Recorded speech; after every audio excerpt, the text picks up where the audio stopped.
Hey guys, it's good to see you again. Thanks for tuning in. It's Ryan with DP Marketing.Services and author on the book on digital marketing for plumbing and HVAC contractors. Good seeing you. Hope things are good in your neck of the woods. Coming into video. This is a little bit kind of slightly outside of our lane, so bear with me. Just like you, we're in a lot of Facebook groups for plumbing and HVAC businesses that are looking to grow their business. Some of these guys are like masterminds or whatever. And really often it comes into the idea of like, what are you doing for lead gen or for your pay per lead stuff or whatever? And so I thought I'd just spend a couple minutes talking about kind of how we think about the lead gen stuff because it's different than probably what you might be mindful of. So in general, we tend to think of pay per lead things in something where you don't really own the platform, you don't own the data, you just kind of push a button and you get a lead, however it's generated. There's a couple ways this happens. So you might be really familiar with things like Angie's List or Home Advisor. I guess it's just Angie now, not Angie's List. And that's exactly what that is. So big company, Angie or Home Advisor or whatever, customer puts their name in, and these big companies will send that same lead out to however many different companies, depending on the platform you're on. Good news, bad news. Good news, you can pretty much turn it on and off whenever you need to. Bad news, it's not yours. If you stop paying them, those leads go bye-bye. They're going to someone else who's paying the big beast. It just means that nothing that you're paying money for actually helps your business, right? It's just you're just getting the lead. It's very utilitarian, very, very transactional. Other types of things like that might be lead gen with Facebook, or even I've seen lead gen stuff on AdWords where you pay a company, they already have Facebook data built out, they already have AdWords data built out, and they just start directing you the leads that they're generating. This is the pro on this, same thing. You turn it on, you pay the money, and it's really fast. The algorithm's already built, the targeting's already built, and they just start sending you the leads. They might send other companies the leads, depending on the platform, doesn't matter. But the downside on this really is you have no data of your own. So these customers that you're building up, this targeting you're building up, as soon as you stop paying for it, you kind of lose all that momentum. I've actually seen people do the same thing with websites, where a company will build a website under a fictitious name. They'll start working SEO, they will get the rankings, and then they will just randomly sell the leads to a company. So they'll say, hey, I've got this website, and essentially you're renting the website. As these leads come in, I'll give them to you for X amount per lead. And the second you stop paying, then cool. Then they're going to go to the next person on the list and start sending leads that way.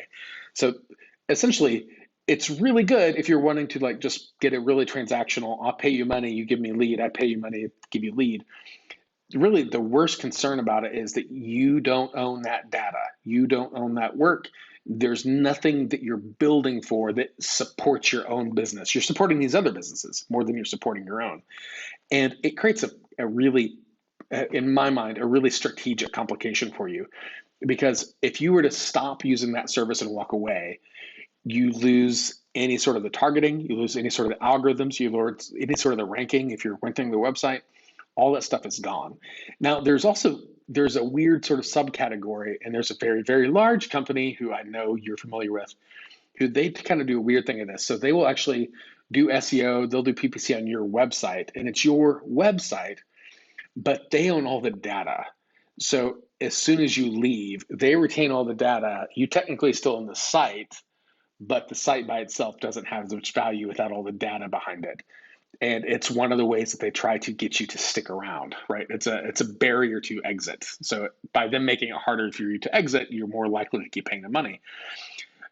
In all of these things, they really do create a scenario where, as a business, your goal should be focused on, over time, getting more and more efficient at creating better and high quality leads. And you'll never get more efficient if you're always looking to pay people for the right to pay per lead or the right to rent the given property that they're working on. You'll never get the efficiency, you'll never get the data profile, you'll never get the financial efficiency that lets you build and internalize their own resources and capabilities. So if you get one thing out of this, I'm not trying to knock a pay per lead, I'm not trying to do anything, just know that's the downside, is that the busier you get, it actually costs you more money. On the flip side, if you use, like, for instance, our approach is like we build your library, we build your data. It is your property, it's your information. It is for you from this point forward. It will always be yours. We can't take that and use that for someone else. So when you're growing, when you're scaling, it actually gets more efficient. It becomes cheaper over time to create more leads and not more expensive. And it's because the data library that you're building is for you. It's not for a company like us. It's not for a big box company somewhere in California. It's yours. And so over time, you're developing your own capabilities and resource. So it sounds like a really technical distinction, but from a financial standpoint, the distinction is huge. One is about helping make the other company make money now. One option is about making your company make more efficient money in the future. So you just have to figure out, do you want really short, really fast, really convenient, or do you want to delay the immediate and really focus on improving that over time? I would love to hear from you because I know it can be complicated and I know a lot of guys have strong opinions about it. As always, leave a comment below, guys. I would love to hear your thoughts. As always, guys, follow us on Facebook, subscribe on YouTube. Hope you are doing good. We'll see you next time.